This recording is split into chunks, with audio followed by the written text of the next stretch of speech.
চৰাইদেউত কেন্দ্ৰীয়ভাৱে উদযাপিত অসম দিৱসত আপুনি দিয়া বক্তৃতা শুনিলোঁ আৰু সেইবাবে দুটামান কথা ক'ব খুজিছোঁ। আচলতে ৰাজ্য চৰকাৰৰ উদ্যোগ আৰু সাংস্কৃতিক পৰিক্ৰমা বিভাগৰ এগৰাকী মন্ত্ৰী হিচাপে আপোনাৰ কেতবোৰ শেহতীয়া কাম কাজ আমি লক্ষ্য কৰি আহিছোঁ। কথাটো হ'ল আপুনি এজন জাতীয়তাবাদী নেতা বুলি আমি জানো। এজন জাতীয়তাবাদী নেতা হৈ জাতিৰ স্বাৰ্থত আপুনি যিবোৰ কৰিব লাগিছিল হয়তো ৰাজনৈতিক পাকচক্ৰত পৰি সেইবোৰ কৰিব পৰা নাই আৰু তাৰ অনুশোচনা হয়তো আপোনাক দগ্ধ কৰে। এই কাৰণেই কৈছোঁ আপুনি চুকাফা দিৱসত খুব গুৰুত্বপূৰ্ণ মন্তব্য তাত কৈছে যে কৰ্ম সংস্কৃতি অবিহনে এটা জাতি কেতিয়াও আগবাঢ়িব নোৱাৰে, প্ৰতিষ্ঠা লাভ কৰিব নোৱাৰে। আনকি আপুনি চাওলুং চুকাফাৰ কৰ্ম তেওঁ দি যোৱা অৱদানক অধিক প্ৰসাৰ আৰু প্ৰচাৰ কৰিবৰ কাৰণে, বাস্তৱত ৰূপায়িত কৰিবৰ কাৰণে বৰ্তমান প্ৰজন্মৰ লোকসকলে কি ধৰণে কাম কৰিব লাগিব সেই কথাবোৰ কৈছে।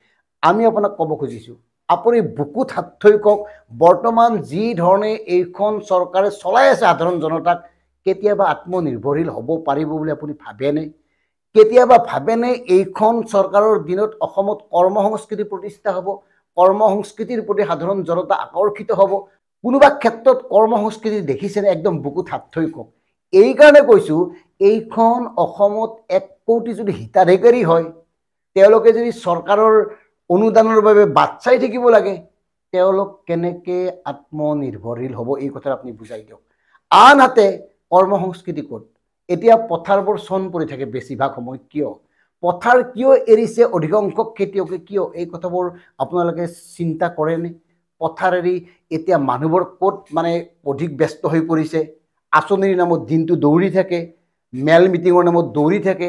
ভাৰতীয় জনতা পাৰ্টীয়ে হিতাধিকাৰীসকলক নিজৰ দলৰ সদস্য কৰি লৈছে।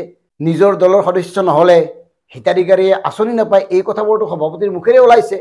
গতিকে আপোনালোকে কোনটো দৃষ্টিকোণৰ পৰা আপুনি আশা কৰিব পাৰে যে বৰ্তমান অসমত কৰ্ম সংস্কৃতি প্ৰতিষ্ঠা হ'ব, কৰ্ম সংস্কৃতিৰ জৰিয়তে অসমীয়াই নিজকে প্ৰতিষ্ঠা কৰিব পাৰিব?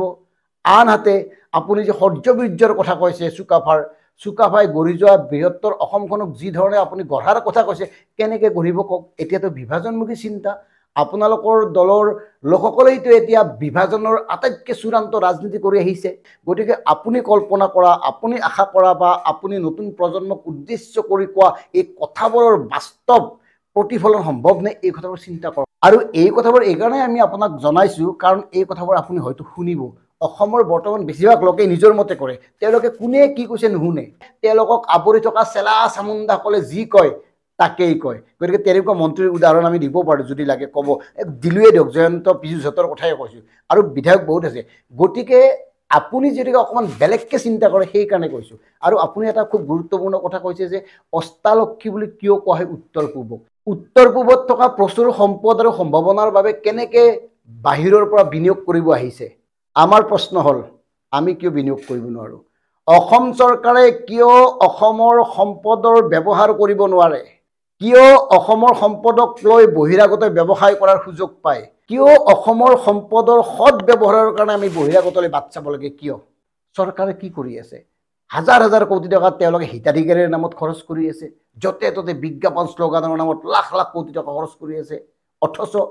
অথচ অসমৰ উৰ্বৰা ভূমিত খেতি কৰিবলৈ আমি ৰামদেৱক গতাই দিছোঁ। অথচ অসমৰ ভূমি আমি আদানীক দিছোঁ। অথচ অসমৰ ভূমি আমি অন্য বহিৰাগত বিশাল বহুজাতিক কোম্পানীক দিছোঁ। কিয়? অসমৰ মানৱ সম্পদৰ উচিত ব্যৱহাৰ কেতিয়া হ'ব? আৰু আপোনালোকৰ চৰকাৰখনৰ দিনত এই কথাবোৰ সম্ভৱ হ'বনে? এইকাৰণে বাৰে বাৰে এই কথাটো কৈছোঁ, সৌৰ্যবীৰ্যৰ কথা ক'লেই নহ'ব। কথা ক'বলৈ সহজ বিমল বৰা ডাঙৰীয়া, আপুনি যিখিনি কৈছে হয়তো ভিতৰত আপুনি এটা কষ্ট অনুভৱ কৰিছে, কাৰণ অসমত সেই পৰিৱেশ এতিয়া নাই। অসমত এতিয়া হিতাধিকাৰী হাত পাতি থাকিব লাগে। এতিয়া মন কৰক, আটাইতকৈ জ্বলন্ত সমস্যা হ'ল অসমৰ একাংশ যুৱ প্ৰজন্মৰ যি ধৰণে আপোনাৰ স্খলন হৈছে। অসমৰ গাঁৱে ভূঞে চহৰে নগৰে কাঠফুলাৰ দৰে গঢ়ি উঠা এই যি মদৰ দোকান, সুৰাৰ দোকান, সুৰাক কেন্দ্ৰ কৰি আপোনালোকৰ ৰাজহ সংগ্ৰহৰ যি উদ্দেশ্য, তাৰ বিপৰীতে কেনেকৈ যুৱ প্ৰজন্মই কৰ্মৰ প্ৰতি আকৰ্ষিত হ'ব কওক? সামান্য কথাতে সুৰাপান কৰে, ঘৰত কাজিয়া লাগে সুৰাপান কৰে, পত্নীৰ লগত কাজিয়া কৰে সুৰাপান কৰে, কিবা হতাগ্ৰস্ত হয় সুৰাপান কৰে, উৎসৱ হয় সুৰাপান কৰে, বিবাহ হয় সুৰাপান কৰে, মানুহ মৰে সুৰাপান কৰে, ভালতো সুৰাপান বেয়াতো সুৰাপান, আৰু এই সকলোবোৰ সুযোগ দিছে আপোনালোকৰ চৰকাৰখনে। আৰু তাৰপিছত যুৱ প্ৰজন্মক কোনফালে নিব আপোনালোকে? আৰু সঁচাকৈ যদি যুৱ প্ৰজন্মক আপোনালোকে সম্পদ হিচাপে গঢ়ি তুলিব লাগে, সুৰাৰ ওপৰত নিয়ন্ত্ৰণ কৰক, পাৰে যদি কওক। ক'ত কিমান উৎপাদনশীল উদ্যোগ মানে স্থাপন কৰা হৈছে কওক। কথাবোৰ ক'বলৈ অতিকে সহজ। হয়তো আপোনাৰ প্ৰতি আমাৰ বিশ্বাস আছে, আপোনাৰ এটা জাতীয় সত্তা আছে, জাতীয় চেতনা আছে, কাৰণ আপুনি এটা জাতীয় সংগ্ৰামৰ মাজেদি আহি এই অৱস্থা পাইছে আমি জানো। আৰু সেইকাৰণে হয়তো আপুনি এতিয়া এই দলত থাকি এই দলৰ গোটেই আভ্যন্তৰীণ কাম কাজবোৰ লক্ষ্য কৰি এই কথাবোৰ মনলৈ আহিছে আৰু নিজে সামান্য সন্তুষ্টি লাভ কৰাৰ কাৰণে এই কথাবোৰ কৈছে, কিন্তু হাতে কামে এই কামবোৰ এই কথাবোৰ বাস্তৱত ৰূপায়িত হোৱাটো সম্ভৱ নহয় বৰ্তমান এইখন চৰকাৰৰ সময়ত।